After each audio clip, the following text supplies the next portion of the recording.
TDP के इस lecture में हम लोग बात करेंगे difference between AC and DC power transmission के बारे में। ठीक है, जो हमारा एसी पावर ट्रांसमिशन होता है और डीसी पावर ट्रांसमिशन होता है, इन दोनों में डिफरेंस देखेंगे आज हम लोग। तो ये सामने आप लोग के एक ग्राफ दिखाया गया है। एसी तथा डीसी पावर ट्रांसमिशन के लिए दूरी तथा कीमत को निम्न आरेख द्वारा दिखाया गया है। ठीक है, इसमें देखिएगा आप लोग, जो ये डिस्टेंस आपको, ये जो ग्राफ है, यहाँ से यहाँ तक की कॉस्ट को दिखाया गया है और इधर वाला जो लाइन गई है ये डिस्टेंस को दिखाया गया है। ठीक, डीसी आप लोग जानते हैं कि डीसी को जो रिप्रेजेंट करते हैं एक स्ट्रेट लाइन में रिप्रेजेंट करते हैं। ये लाइन जो है आपकी डीसी की है और ये जो लाइन गई है वो एसी की है। यहाँ देख लीजिए, सिंपली हमने माना है D1 दूरी के लिए एक मैंने दूरी लिया है D1 दूरी। ठीक है, इस जगह से, इस पॉइंट से लेकर के इस पॉइंट तक D1 दूरी के लिए अगर हम देखें कि एसी और डीसी की कॉस्ट में क्या डिफरेंस होता है, तो यहाँ साफ साफ आपको दिख रहा होगा कि एसी और डीसी, ये एसी की लाइन और ये डीसी की लाइन, दोनों की कॉस्ट में जो होगा ज़्यादा डिफरेंस नहीं होगा, लगभग ये सिमिलर ही होंगे। ठीक है, दोनों का कॉस्ट क्या होगा, लगभग सिमिलर ही है। यानी D1 डिस्टेंस के लिए, यानी छोटी दूरी के लिए क्या होगा, एसी और डीसी जो होगी उसकी कीमत बराबर होगी लगभग। ठीक है, और यदि यही डिस्टेंस हमारा आगे बढ़ जाता है, ठीक, D1 ना होकर के ही हमारा डिस्टेंस आगे बढ़ जाता है, तो इसी प्रकार से क्या होगा, एसी हमारा बढ़ेगा, तब हमारा आगे क्या होगा, कॉस्ट जो होगा, अधिक डिस्टेंस के लिए हमारा जो कॉस्ट होगा वो डीसी की अपेक्षा एसी का अधिक होगा। ठीक, एसी जो हमारी करंट, एसी जो होगा, एसी का कॉस्ट जो होगा डीसी के मुकाबले ज़्यादा हो जाएगा। और यहाँ पर जो एक चीज़ और दिखाई गई है, ब्रेक इवन डिस्टेंस, यानी ये जो डिस्टेंस है, जो छोटी दूरी दिखाई गई ना D1 दूरी, इस दूरी के लिए तो जो हमारा कॉस्ट है दोनों का एसी और डीसी ट्रांसमिशन का सेम होगा। अगर हम एसी ट्रांसमिशन लाइन लें या डीसी ट्रांसमिशन लाइन लें तो दोनों का कॉस्ट लगभग सेम आएगा। ठीक है, 19-20 का फ़र्क पड़ गया, लगभग बराबर ही आएगा। और अगर हम इसके आगे जैसे बढ़ाते हैं, यानी ब्रेक इवन डिस्टेंस के बाद, ठीक, इतनी दूरी के बाद अगर हम आगे बढ़ाते हैं, जब एक निश्चित दूरी के बाद जब हम आगे इसकी डिस्टेंस बढ़ाते हैं, तो उस दौरान क्या होता है, एसी और डीसी में कॉस्ट में डिफरेंस देखे जाते हैं। वहाँ देखिए साफ साफ डिफरेंस आपको दिख रहा होगा, जो कॉस्ट है हमारी वो तो इतनी ही रहे, डीसी की जो कितनी भी दूरी, डीसी की जो कॉस्ट होती है वो डिस्टेंस पे डिपेंड नहीं करती है। ठीक है, ये नहीं है कि डिस्टेंस बहुत ज़्यादा होगी तो डीसी की कॉस्ट भी बहुत ज़्यादा होगी इन कंपेरिजन टू एसी। नहीं, जब हमारी एसी की डिस्टेंस बहुत ज़्यादा होती है, ठीक है, एसी की डिस्टेंस ज़्यादा है डीसी के मुकाबले, तो वहाँ क्या होगा, कॉस्ट में एसी की ज़्यादा कॉस्ट आएगी, डीसी की कम आएगी। ठीक, तो मतलब कम क्यों आएगी, क्योंकि डीसी का डिस्टेंस कम है, इसलिए हम डीसी का यूज़ कहाँ करते हैं, अधिक डिस्टेंस के लिए। एसी का जो होता है कॉस्ट अधिक डिस्टेंस के लिए ज़्यादा आता है, इसीलिए हम डीसी का यूज़ वहाँ करते हैं। तो बेसिकली यहाँ जो ब्रेक इवन डिस्टेंस आप लोगों को दिखाया गया है, यहाँ से क्या होता है, यहीं पर हम निर्धारित करते हैं कि इसके बाद हमारी एसी जानी है कि डीसी जानी है। वो डिस्टेंस पर डिपेंड करता है कितनी दूरी के लिए हमको ट्रांसमिट करना है। ठीक, तो यहाँ से हम लोग क्लियर कर लेंगे एसी और डीसी का। तो बेसिकली इस ग्राफ से आप लोगों को ये जानना था कि यदि हम डीसी ट्रांसमिट कर रहे हैं और एसी ट्रांसमिट कर रहे हैं तो हम डिस्टेंस का ध्यान रखते हुए ट्रांसमिट करेंगे। ठीक है, और छोटी दूरी के लिए हमारे एसी और डीसी का जो कॉस्ट है वो लगभग सेम है, इस ग्राफ में आप लोगों ने देखा। और अगर ज़्यादा डिस्टेंस हो जाता है तो उस ज़्यादा डिस्टेंस के लिए जो हमारी कॉस्ट होगी वो एसी की ज़्यादा होगी, डीसी की कम रहती है। इसीलिए हम अधिक डिस्टेंस के लिए डीसी का यूज़ करते हैं, high voltage direct current transmission line का यूज़ करते हैं अधिक दूरी के लिए। लगभग 800 के बाद 800 किलोमीटर अगर हमको 1 से लेकर के या 500 से लेकर के 800 किलोमीटर दूरी तक ट्रांसमिट करना है लाइन का, तो वहाँ तक हम एसी का यूज़ कर सकते हैं। उसके बाद अगर हमको ट्रांसमिट करना होगा 800 से लेकर 900 किलोमीटर दूरी तक के लिए, तो वहाँ हम क्या करेंगे, वहाँ हम डीसी ट्रांसमिशन लाइन का यूज़ करेंगे। ठीक, high voltage DC transmission line का यूज़ करेंगे। ठीक है ना, तो वो आगे हम लोग पढ़ेंगे, शॉर्ट ट्रांसमिशन लाइन और मीडियम ट्रांसमिशन लाइन और लॉन्ग ट्रांसमिशन लाइन में जो डिस्टेंस दी गई होती है, कितनी कितनी डिस्टेंस दी गई होती है उन लाइनों की, उसके आधार पे हम वहाँ पे ट्रांसमिशन के लिए एसी ट्रांसमिशन लाइन और डीसी ट्रांसमिशन लाइन का चयन करते हैं। चलिए आगे देख लेते हैं हम लोग। यही जो आप लोग ग्राफ देखे हैं इसी का नीचे डिस्क्रिप्शन है। पहला है, एसी पावर ट्रांसमिशन में दूरी के बढ़ने के साथ साथ पावर ट्रांसमिशन कॉस्ट भी बढ़ जाती है, परंतु डीसी में ऐसा नहीं होता है। डीसी में कॉस्ट दूरी पर निर्भर नहीं करता है। ठीक, जैसा कि ग्राफ में आप लोगों को बताया गया। नेक्स्ट, क्योंकि एसी को डीसी में तथा डीसी को एसी में बदलने वाले उपकरण की कीमत स्थिर होती है। ठीक है, और उपर्युक्त चित्र में D1 दूरी के लिए देखिए, इस चित्र में D1 दूरी के लिए डीसी की अपेक्षा एसी अधिक मितव्ययी है। ठीक है, डीसी की अपेक्षा उपर्युक्त चित्र में D1 दूरी के लिए, मतलब D1 डिस्टेंस के लिए, कम डिस्टेंस के लिए डीसी की अपेक्षा एसी अधिक मितव्ययी होती है, परंतु इसके बाद एसी जो होती है डीसी की अपेक्षा अधिक कॉस्टली हो जाती है। अब जो यहाँ हमने बात की छोटी दूरी के लिए, यानी D1 डिस्टेंस के लिए अगर एसी की बात करें तो वो क्या होगी, डीसी की अपेक्षा कम कॉस्टली होगी, और डीसी क्या होगी, मतलब कॉस्ट में डीसी से कम होगा, इसका कीमत कम होगा, मतलब खर्च कम करती है ये।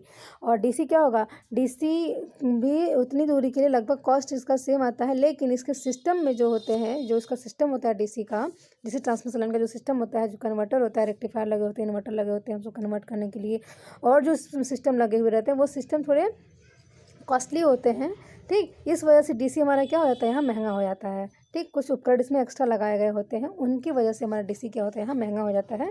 तो कम दूरी के लिए हम किसको प्रीफर करते हैं, एसी को प्रीफर करते हैं, और अधिक डिस्टेंस के लिए क्या करेंगे, डीसी को प्रीफर करेंगे। ठीक है, चलिए, तो चित्र में क्या देखा आप लोगों ने, D1 दूरी के लिए डीसी की अपेक्षा एसी अधिक मितव्ययी होती है, परंतु इसके बाद एसी डीसी की अपेक्षा अधिक कॉस्टली होती है। ठीक, ब्रेक इवन डिस्टेंस के बाद नेक्स्ट है कि D1 दूरी पर एसी पावर ट्रांसमिशन तथा D1 दूरी पर एसी पावर ट्रांसमिशन तथा डीसी पावर ट्रांसमिशन की कीमत समान होती है। ठीक है, जिसे ब्रेक इवन डिस्टेंस कहते हैं। ब्रेक इवन डिस्टेंस मतलब किसे कहेंगे, जहाँ पर एसी पावर ट्रांसमिशन तथा डीसी पावर ट्रांसमिशन की कीमत क्या होगी, लगभग समान होगी या इक्वल हो जाती है, तो वहाँ पे उसे क्या कहेंगे हम, ब्रेक इवन डिस्टेंस कहते हैं। ब्रेक इवन डिस्टेंस का मान ओवरहेड ट्रांसमिशन लाइन के लिए 500 से 800 किलोमीटर तक होता है, जबकि अंडरग्राउंड केबल के लिए 40 किलोमीटर तक होता है। ठीक है, अगर 40 किलोमीटर तक हम एसी ले जा रहे हैं तो हमारा इकोनॉमिक होगा एसी, इससे ज़्यादा खर्चीला नहीं पड़ेगा। 40 किलोमीटर एसी कहाँ ले जा रहे हैं हम, केबल के माध्यम से ट्रांसमिट कर रहे हैं। ठीक है, 40 किलोमीटर एसी जो हो, उस जो पावर ट्रांसमिट कर रहे हैं एसी का 40 किलोमीटर तक, वो जो है अंडरग्राउंड केबल के लिए। ठीक, और ओवरहेड लाइन के लिए हम क्या करते हैं, 500 से 800 किलोमीटर तक हम अगर हम ट्रांसमिट करते हैं एसी को, तो वहाँ तक वो मितव्ययी रहेगी, मतलब इकोनॉमिक के अंदर रहेगी। उसके बाद जैसे ही इसका डिस्टेंस बढ़ता है वहाँ पे वो कॉस्टली हो जाती है, तो उस जगह हम क्या करते हैं, डीसी का यूज़ करते हैं। नेक्स्ट है ये आपका पावर कैरिंग कैपेबिलिटी का ग्राफ दिखाया गया डीसी और एसी में डिस्टेंस के अकॉर्डिंग। नेक्स्ट है कि अधिक शक्ति वहन सामर्थ्य का मान जो होता है डीसी ट्रांसमिशन लाइन में दूरी पर निर्भर नहीं करता, जबकि एसी ट्रांसमिशन में दूरी बढ़ने के साथ साथ बढ़ता है। नेक्स्ट, डीसी पावर को ट्रांसमिट करने के लिए केवल 2 कंडक्टर की आवश्यकता पड़ती है, जबकि एसी में 3 कंडक्टर की आवश्यकता पड़ती है, जिससे डीसी ट्रांसमिशन में कम खर्च आता है।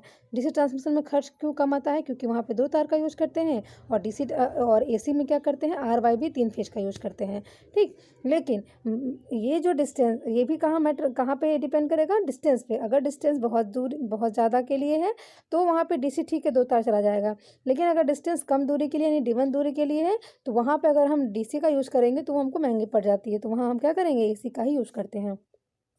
भले ही वो 3 तार का यूज़ करना हो, वो जाहिर सी बात है, 3 तार का भले ही हम वहाँ यूज़ करते हैं, लेकिन अगर हम डीसी का यूज़ करते हैं कम दूरी के लिए, तो डीसी के और सिस्टम जो होते हैं वो महंगे पड़ जाते हैं। ठीक है, अगर केवल हम कंडक्टर की बात करें तो डीसी में तो केवल 2 तार लगे रहते हैं, तो वो तो ठीक है, 2 तार लगे रहेंगे तो कम खर्च आएगा, लेकिन उसके और जो सिस्टम होते हैं, ठीक है, जिस सिस्टम के माध्यम से चलता है और जो सिस्टम उसमें लगे हुए रहते हैं वो थोड़े कॉस्टली हो जाते हैं, तो वहाँ हम क्या करते हैं, एसी का यूज़ करते हैं। डीसी के ट्रांसमिशन में स्किन इफेक्ट की समस्या नहीं होती है, जबकि एसी में होती है, जिससे करंट पूरे क्रॉस सेक्शन एरिया से होती है। देखिए डीसी में जो होता है स्किन इफेक्ट क्यों नहीं होता है, क्योंकि उसमें वो फ्रीक्वेंसी नहीं होती है। डीसी में फ्रीक्वेंसी हमारी नहीं होती, इसलिए वहाँ स्किन इफेक्ट नहीं होता है, जबकि एसी में फ्रीक्वेंसी होती है, इसलिए वहाँ पे स्किन इफेक्ट होता है। चलिए, इसका ये है, आप लोगों का समझ में आ गया होगा डीसी ट्रांसमिशन लाइन और एसी ट्रांसमिशन लाइन में क्या डिफरेंस है। ठीक है, इसको आप लोग समझ लीजिएगा। चलिए, ये तो रहा आप लोग का डिफरेंस। नेक्स्ट हम लोग देख लेते हैं सिंगल फेज ट्रांसमिशन लाइन का कैपेसिटेंस। ठीक है, सिंगल फेज ट्रांसमिशन लाइन का कैपेसिटेंस, ये आप लोग के सिलेबस में है नहीं, लेकिन जो इसका फॉर्मूला है वो आप लोग को याद रखना है। तो इसी अगर कहीं पूछ देता है तो इतना आप लोग डिराइव अगर कर देते हैं, बस उसको शो करना होगा आप लोगों के 2 कंडक्टर है, 2 कंडक्टर के बीच की डिस्टेंस अब में वहाँ दिखा देंगे, और उसके बाद इनकी त्रिज्याएँ बता देंगे। ठीक, इनका जो एक फॉर्मूला है, ये फॉर्मूला अप्लाई होगा आगे न्यूमेरिकल में, इसलिए इसको थोड़ा सा दिखाया गया यहाँ पे। देख लीजिए, ये डायग्राम में जो आपके सामने डायग्राम बनाया गया है, इसमें है कि उपर्युक्त चित्र में single phase alternating current over head transmission line के 2 कंडक्टर। ठीक है, चित्र में क्या है, single phase alternating current over head transmission line के 2 कंडक्टर ए तथा ए डैश दिखाया गया है। ए तथा ए डैश के केंद्रों के बीच की दूरी क्या है, डी है। ठीक है, ये रहा, डी जो है ए तथा ए डैश के केंद्रों के बीच की दूरी क्या है, डी है, तथा वे एक दूसरे के परस्पर समांतर में हैं। यदि प्रत्येक चालक की त्रिज्या आर हो तो ए से पी बिंदु का दूरी एक्स तथा पी से ए डैश की दूरी क्या है, डी माइनस एक्स होगी। देखिए इसमें सिंपली दिखाई दे रहा होगा आप लोग को। इस प्रकार से इसका डिस्टेंस मेजर कर लेंगे और ए पर जो होगा हमारा क्यू आवेश होगा तथा ए डैश पे क्या होगा, ऋणात्मक आवेश होगा, ठीक है, जो प्रति मीटर में वितरित होते हैं। ए तथा ए दोनों चालकों के बीच जो कैपेसिटेंस हमारा होगा, ए और ए डैश के बीच जो हमारा कैपेसिटेंस होगा उसको हमको मेजर करने के लिए C A dash is equal to 12.07 into 10⁻12 upon log e D by R से हम इसके फॉर्मूले का यूज करके क्या करेंगे, इसको फाइंड आउट कर लेंगे। फैरड प्रति मीटर में इसका मान आता है। ठीक, तो इसको आप लोग एक बार देख लीजिएगा, बहुत सिंपल है, ज़्यादा इसमें कुछ करना नहीं, केवल डायग्राम को डिस्क्राइब करना है आप लोग को और इसके बाद इस फॉर्मूले को याद रखना है। ठीक, चलिए नेक्स्ट हम बात कर लेते हैं ट्रांसमिशन लाइन की। ट्रांसमिशन लाइन क्या होती है, इस माध्यम द्वारा जनरेटिंग स्टेशन पर क्या होता है, उत्पन्न इलेक्ट्रिकल एनर्जी को एक स्थान से दूसरे स्थान तक संचरित करने तथा उपकेंद्रों से औद्योगिक क्षेत्रों में इलेक्ट्रिकल पावर प्रदान करते हैं, उसे ट्रांसमिशन लाइन कहते हैं। ठीक है, ये जो होती है ये माध्यम का होता है, ट्रांसमिशन लाइन होता है। ट्रांसमिशन लाइन के माध्यम से हम क्या करते हैं, जनरेटिंग स्टेशन पर जो भी हमारे जो जनरेटिंग स्टेशन पर जो हमारा हमको वोल्टेज मिलता है उसको एक स्थान से दूसरे स्थान तक ट्रांसमिट करते हैं। ठीक है, और फिर उसके बाद क्या करते हैं, सब स्टेशन तक उसको पहुंचाते हैं। सब स्टेशन के बाद वहाँ वो फीडर के माध्यम से गाँव में कंज्यूमर तक पहुँचाया जाता है लाइट को, ठीक, पावर को। नेक्स्ट हम बात करते हैं क्लासिफिकेशन ऑफ ट्रांसमिशन लाइन की। लंबाई की दृष्टि से ट्रांसमिशन लाइन निम्न 3 प्रकार की होती है। पहला होता है ट्रांसमिशन लाइन जो है शॉर्ट ट्रांसमिशन लाइन, दूसरा है मीडियम ट्रांसमिशन लाइन और तीसरा क्या है, long transmission line. Short transmission line क्या होती है, इसके कौन कौन से टर्म्स होते हैं इसको देख लेते हैं। शॉर्ट ट्रांसमिशन लाइन जो होती है इसकी लेंथ, इन लाइनों की जो लंबाई होती है वो 80 किलोमीटर तक होती है और वोल्टेज क्या होता है, इन लाइनों की प्रचालन जो गुणता होता है यानी ऑपरेटिंग वोल्टेज जो होता है वो 20 kV तक होती है। कांस्टेंट जो होता है, परिकलन करते समय इन लाइनों में केवल 2 कांस्टेंट आर व एल पर विचार किया जाता है। कम लंबाई तथा निम्न वोल्टता के कारण इसमें धारिता प्रभाव क्या होता है, नगण्य होता है। संकेंद्रित प्राचल की बात अगर करें तो यहाँ पे कुल प्रतिरोध तथा प्रेरकत्व जो होता है ट्रांसमिशन लाइन की संपूर्ण लंबाई एक समान वितरित होते हैं, परंतु परिकलन करते समय इन्हें संकेंद्रित माना जा सकता है। जनरेटर का प्रभाव क्या होगा इस पर, परिकलन करते समय जनरेटर के सिंक्रोनस इम्पीडेंस ट्रांसमिशन लाइन के प्रतिबाधा के श्रेणी में जोड़ करके ज्ञात कर लेते हैं। ठीक है, और ट्रांसफार्मर का प्रभाव देखने के लिए क्या करते हैं कि जब हम इसका कैलकुलेशन करते हैं शॉर्ट ट्रांसमिशन लाइन का, तो उस समय ट्रांसफार्मर के इम्पीडेंस को ट्रांसमिशन लाइन के प्रतिबाधा को सीरीज में कनेक्ट करके हम इसका मान निकाल लेते हैं। ठीक है, ट्रांसफार्मर का प्रभाव ज्ञात कर लेते हैं। तो इस प्रकार से हमने ये देखा कि जो हमारा शॉर्ट ट्रांसमिशन लाइन होती है इसके कौन कौन से टर्म्स होते हैं। बेसिकली आपको शॉर्ट ट्रांसमिशन लाइन हो या मीडियम ट्रांसमिशन लाइन हो या जो आपका लॉन्ग ट्रांसमिशन लाइन हो, इन तीनों के डिस्टेंस को याद रखना ज़रूरी है कि इनकी जो डिस्टेंस होती है कितने कितने मतलब कितने के अंतर में होती है, इसकी लिमिटेशन क्या होती है, डिस्टेंस जो इसकी दी गई है कि स्टैंडर्ड डिस्टेंस, उसी डिस्टेंस को आपको याद रखना है। कितने जो शॉर्ट ट्रांसमिशन लाइन होती है उसका वोल्टेज कितना होता है। जैसे अगर कोई कह दे कि ये शॉर्ट ट्रांसमिशन लाइन यहाँ से यहाँ तक जा रही है, मतलब कोई कह दे कि ये जो ओवरहेड लाइन है ये शॉर्ट ट्रांसमिशन लाइन है, तो आप उसका नाम सुनते ही शॉर्ट ट्रांसमिशन लाइन है तो आपके दिमाग में ये बात आनी नहीं चाहिए कि जो शॉर्ट ट्रांसमिशन लाइन है जो जा रही है ये लगभग 80 किलोमीटर तक होगी। ठीक है, यानी 80 किलोमीटर तक ये लाइन गई होगी लंबी, और जो इसका वोल्टेज है वो कितना होगा इसमें 20 kV तक, यानी कि 20,000 वोल्ट तक के वोल्टेज को वो कैरी करके आगे बढ़ रही होगी 80 किलोमीटर तक। ठीक है, तो इन सब चीज़ों को ध्यान रखिएगा। नेक्स्ट हम लोग बात करेंगे मीडियम ट्रांसमिशन लाइन की। ठीक है, जो मीडियम ट्रांसमिशन लाइन होती है उसकी लेंथ जो होती है, इन लाइनों की लंबाई 80 से 160 किलोमीटर के बीच में होती है और जिसका वोल्टेज होता है इन लाइनों की प्रचालन वोल्टता जो होती है 20 से 100 kV के बीच होती है। परिकलन करते समय इन लाइनों के तीनों कांस्टेंट जो होता है आर एल व सी, रेजिस्टेंस, इंडक्टेंस और कैपेसिटेंस पर विचार किया जाता है और उपयुक्त लंबाई व वोल्टता के कारण इनमें धारिता प्रभाव को नगण्य नहीं किया जा सकता है। कंसंट्रेटेड कांस्टेंट की बात करें तो कुल कांस्टेंट ट्रांसमिशन लाइन की टोटल लेंथ पर एक साथ वितरित करते हैं, परंतु कैलकुलेशन करते समय इन्हें संकेंद्रित माना जाता है। विधियाँ जो होती है कैलकुलेट करने की, ठीक है, जो भी हम कैलकुलेशन करते हैं आर कांस्टेंट का, उसकी आर एल सी का अगर हमको कैलकुलेशन करना हो कितने आर एल सी परपथ इसमें लगे हुए हैं, कितने रेजिस्टेंस है, कैपेसिटेंस है, किन किन सर्किट के माध्यम से जुड़े हुए हैं, कौन सा संयोजन इसमें लगा हुआ है, तो बेसिकली हम उस कैलकुलेशन को ज्ञात करने के लिए हमारे पास पास 3 विधियाँ होती हैं। एक होता है इंड कंडेंसर मेथड और दूसरा होता है नॉमिनल टी मेथड, तीसरा होता है नॉमिनल पाई मेथड। ये तीनों ग्राफ आपके सामने दिखाए गए हैं। इस प्रकार से संयोजन करके हम क्या करते हैं, वहाँ पर आर एल सी तीनों कांस्टेंट का हम कैलकुलेशन कर लेते हैं। ठीक है, तो इन तीनों का संयोजन याद रखिएगा। जो हमारा इंड कंडेंसर मेथड होता है उसका संयोजन कुछ इस प्रकार से है। इसमें जो होते हैं आर और एल, जो हमारे रेजिस्टेंस और कैपेसिटेंस रेजिस्टेंस और इंडक्टेंस होते हैं वो सीरीज में जुड़े होते हैं, और इन दोनों के पैरेलल में हमारा जो होता है ये जुड़ा होता है, इंडक्टेंस के पैरेलल में जो हमारा होता है ये जुड़ा होता है आपका कैपेसिटेंस। ठीक है, इसके बगल में लोड। जो वी एस जो हमारा है स्टैंडिंग इन वोल्टेज है। ठीक, नॉमिनल टी मेथड में देखिए टी टाइप का दिख भी रहा है। दोनों साइड जो हमारा आर और एल है अलग अलग भाग में बट गए हैं, 2 भागों में बढ़ जाते हैं। यहाँ पे बीच में आपका कैपेसिटेंस लगा होता है। इधर से वी एस वोल्टेज जाएगा और वी आर वोल्टेज हमको इधर प्राप्त हो जाएगा। पाई मेथड में देख लीजिए आर और एल सीरीज में लगे हुए हैं और दोनों के पैरेलल क्या हुआ है, कैपेसिटेंस लगा हुआ है हाफ पार्ट में। ये हमारा जो है देखने में भी आपको लग रहा है पाई की तरह। ठीक, 2 पाई बने हुए नीचे, तो पाई मेथड, ऊपर का टी मेथड और उसके बाद क्या है इंड कंडेंसर मेथड। इन तीन प्रकार के मेथड का यूज़ करके, यानी कि ऐसे संयोजन को बना करके हम क्या करते हैं, कैलकुलेट कर लेते हैं परिपथ में, यानी कंडक्टर में। इस प्रकार से हम जो हमारा ये कॉन्स्टेंट्स है यानी आर एल सी है, इन सबका संयोजन करते हैं और इनका कैलकुलेशन कर निकाल लेते हैं हम लोग। नेक्स्ट बात करें लॉन्ग ट्रांसमिशन लाइन की, तो ये इन लाइनों की जो लंबाई होती है वो 160 किलोमीटर से अधिक होती है और इनका जो वोल्टेज होता है वो 100 किलो वोल्ट से अधिक होता है। ठीक है, लॉन्ग ट्रांसमिशन लाइन 160 किलोमीटर से अधिक होती है, इसकी जो डिस्टेंस होती है, और इन लाइनों की परिचालन वोल्टता जो होती है 100 किलो वोल्ट से अधिक होती है।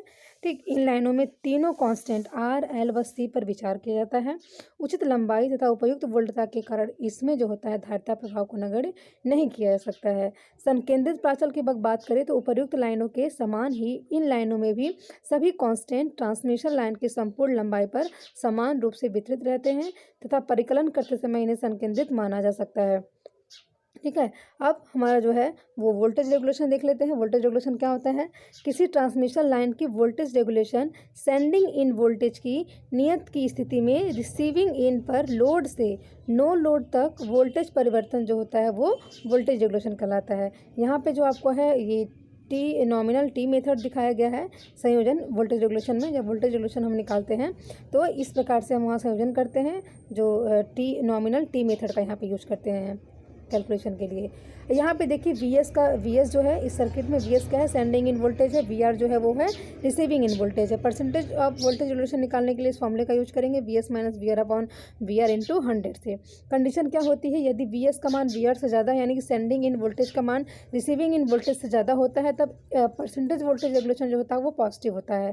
ठीक है, कंडीशन 2 जो होती है हमारी है कि अगर वी एस का मान वी आर के बराबर है यानी सेंडिंग इन वोल्टेज का मान रिसीविंग इन वोल्टेज के बराबर है तब परसेंटेज वोल्टेज रेगुलेशन जो होगा वो क्या होगा, 0 होगा। और यदि सेंडिंग इन वोल्टेज का मान रिसीविंग इन वोल्टेज से कम होता है तब परसेंटेज वोल्टेज रेगुलेशन क्या होगा, नेगेटिव होगा। इस प्रकार से हमने देखा हमारा वोल्टेज रेगुलेशन जो होता है किस प्रकार से संयोजित होता है और इसके फॉर्मूले को। तो इन सभी चीज़ों को आप लोग ध्यान रखिएगा। अब अगले वीडियो में हम लोग नेक्स्ट टॉपिक पे बात करेंगे। ठीक है, तो आप लोग जो short transmission line, medium transmission line, long transmission line, इसमें कम से कम इसकी जो डिस्टेंस होती है और जो वोल्टता होता है कितना होता है, इन चीज़ों को ज़रूर याद रखिएगा। ठीक है, चलिए।